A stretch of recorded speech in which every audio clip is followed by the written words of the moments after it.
So welcome back, everybody.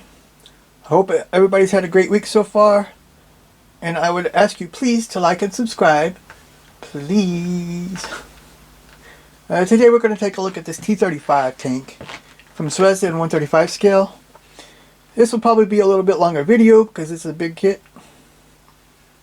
You know, just the 5 turrets alone is a lot of parts. So here are our very recognizable Zvezda instruction sheet.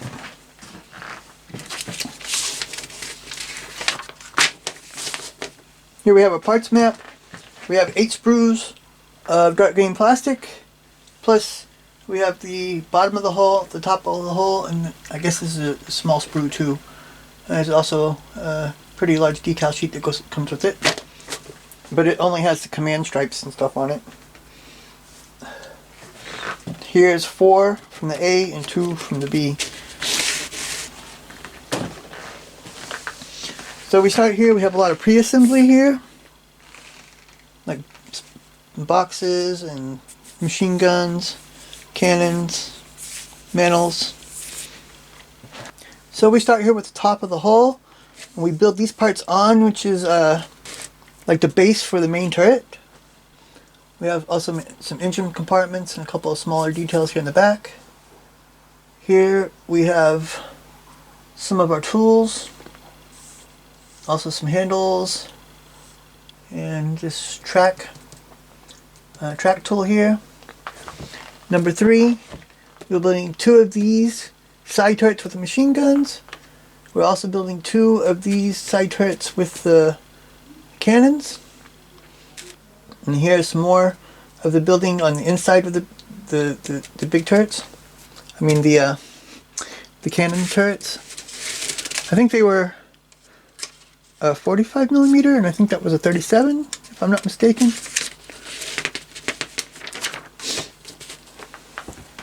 So here we have some more pre-assemblies, pontoon boxes, some cable spool, antenna mounts that go on these boxes here, and here's the building 2 of these hatches like this. Then we go here, we take this gun, we put it in the turret. And we build the turret tabs and the turret ring here. And we have the top of it with a piece that goes there on the inside. Then number 10 here, we're putting all these turrets on, as well as these boxes, these boxes that go here on the side with the antenna mounts. So we got our 4 turrets there. We also have a little bit of tool there going on it. So here, number 11, we got our tow cables and some mounts here, extra track, more of the Pioneer tools, more pre-assembly here with the hatches for the machine gun turrets. And here's our, well, this is a pre-assembly for the extra track. So here we got a lot more pre-assemblies here. This looks like a pre-assembly for the idler wheel arm. Here's a plate that goes onto the back. And we have this fan for the engine. And then some more details there. And we also have our assemblies here for the road wheels and the idler wheel. And we go here to 12, and we put this pre-assembly on both sides, as well as this front plate here.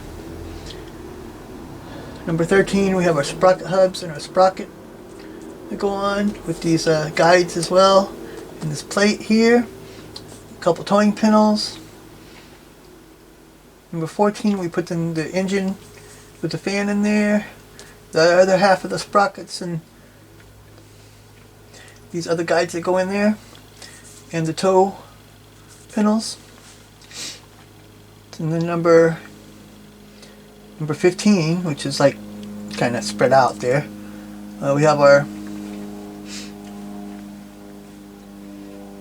have these road wheels that go on there, these idler arms that go on there, and more guides, support rollers, and these the frames for the skirts.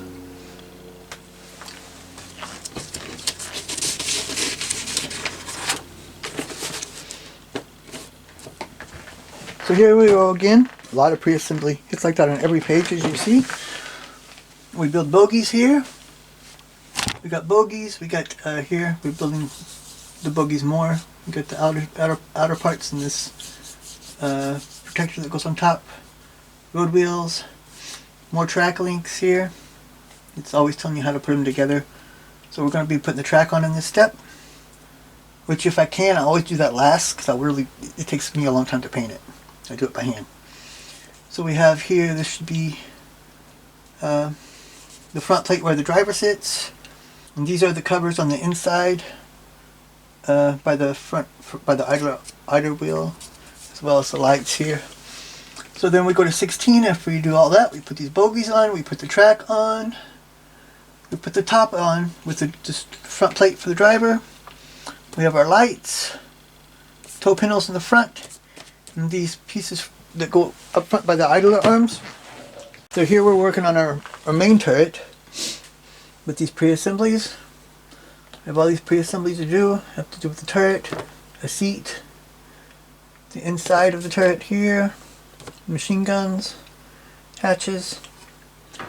Then we go and we put the mantle, we put this inside the mantle. We put the outside of the metal on with this.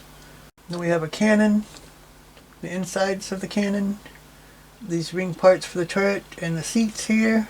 We got 2 seats, you see. And we put our assembly from up here into it. Put the 2 sides onto the turret.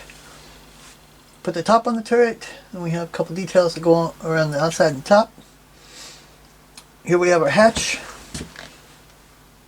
Goes here on this side, and our ring antenna.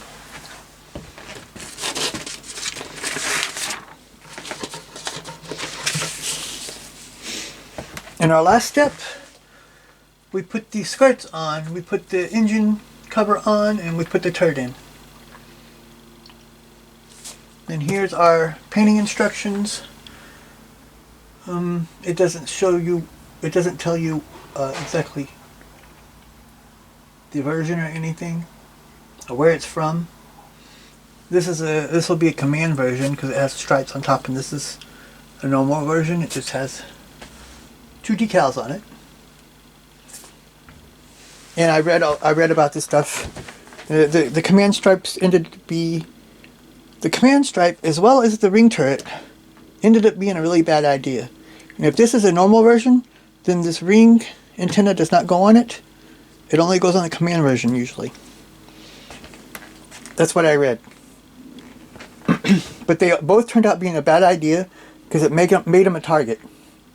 You have extra markings or extra stuff on your tank that says you're a commander, then you get shot really fast. Here's our decal sheet. You see the main thing on this decal sheet are the command stripes. There's also the stars and the numbers. Command stripes and stars on one tank, numbers and stars on another tank. I will just do the normal version on this. So I'll leave the ring antenna off as well as those stripes. But I think the decals look okay. They're with this blue paper like you often get from Zvezda, but the Zvezda decals I find pretty good. So we'll start with the top of the hull, since on the kit we start with the top of the hull, pretty much. It's really thin, I think, which is okay. At least if it doesn't fit perfectly, it'll be a lot easier to bend into place and glue it down, bend it in place, clip it into. I usually use these big clothespins and they work good. It also has some good bolt heads on it and some nice detail overall, I think.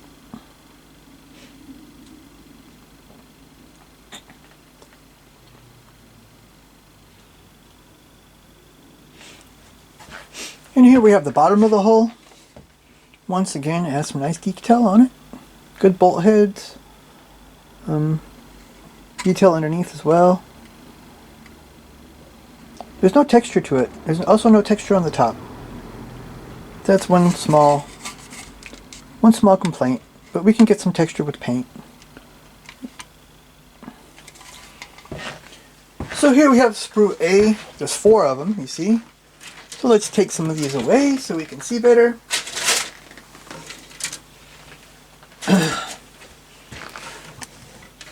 You can see on these sprues we have track pieces, as well as parts to the bogie, road wheels, support rollers,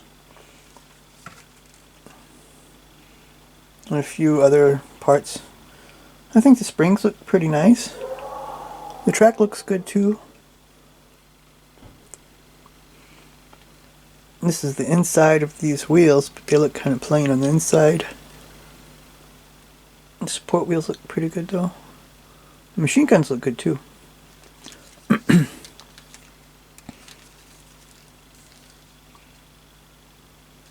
think that goes towards the inside of the tank. That's why they're not so detailed. That or they messed up and didn't put enough detail on them. So here is sprue B. There's two of them. This has turret parts for the outer turrets, the four. Also have our sprockets, our idler arm. We have our long track links.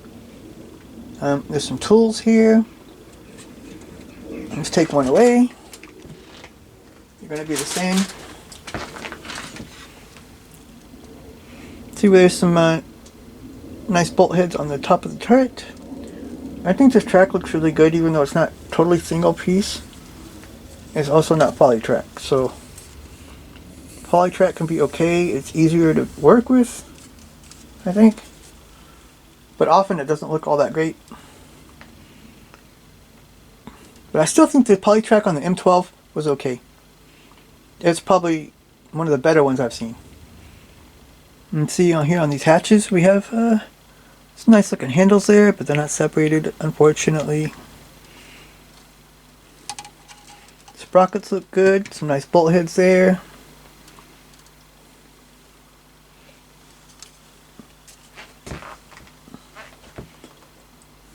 A lot of our little detail parts here too on the end. And then on the other side, some nice detail on these. I think this track looks really good. They did a good job molding this track, even though it's long stretches, which is okay because it's a long tank, so you're not going to want to build all those separate pieces together. And you can kind of, if you want to add a little bit, you can kind of bend up pieces a little bit. Not too much or you'll break them, but some good detail on it. Here's tree C. The sides of the turret fell off. Things just fall off all over the place, I swear. You can see the top of the turret, we have our big star on it. I'm sure that's visible from the air too. Probably not a good idea. Our fan looks good. Probably not going to be able to see it. It's kind of funny how sometimes they put details in that you're not going to see because it's going to be covered by something else. Here are these plates that go on the side. Some nice detail there too.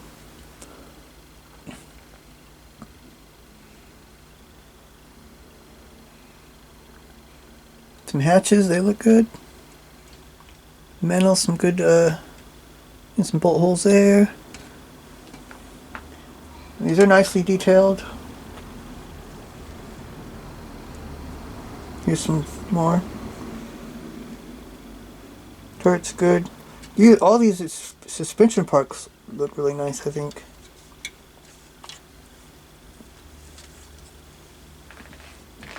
Insides aren't so great. I mean, you don't see the stuff. You can see here on these hub covers some nice bolt heads too.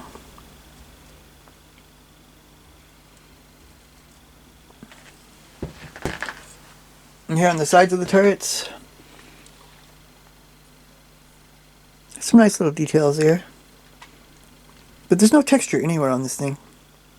But I think they were pretty much smoother. They weren't so... I don't think these tanks were so... like the cast ones, you know. So here's our last sprue. Actually, they made the vents open here, so you will be able to see the fan. That I'm glad to hear, or to see. You see they got some texture on this turret ring as well. Lots of bolt heads around the skirts here.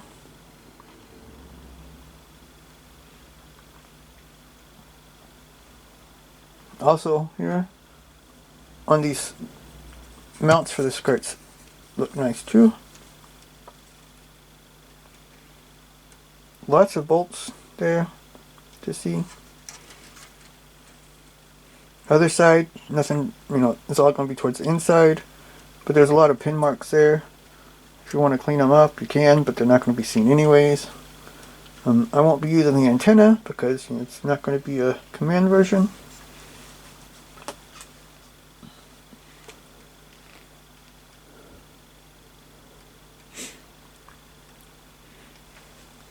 I think this kit looks pretty good. Despite not being a very successful tank, it's still an awesome tank. I mean, it was just a radical idea. Lots of turrets, lots of guns, lots of armor, even though the armor wasn't all that thick, but still. But, the T-35 had also a lot of mechanical problems. They did pretty good when they were against Finland, I think, in the Winter War. But there was also a lot of mechanical breakdowns there too. But by the time World War II came, it was an outdated idea, and the Germans came and destroyed everything they had, pretty much, except for the KV-1s and the T-35s. So thanks for watching. Please like and subscribe, and join me next time when we're going to take a look at this M7 Priest 135 scale from Italeri. So I hope your week goes good, and until then, bye.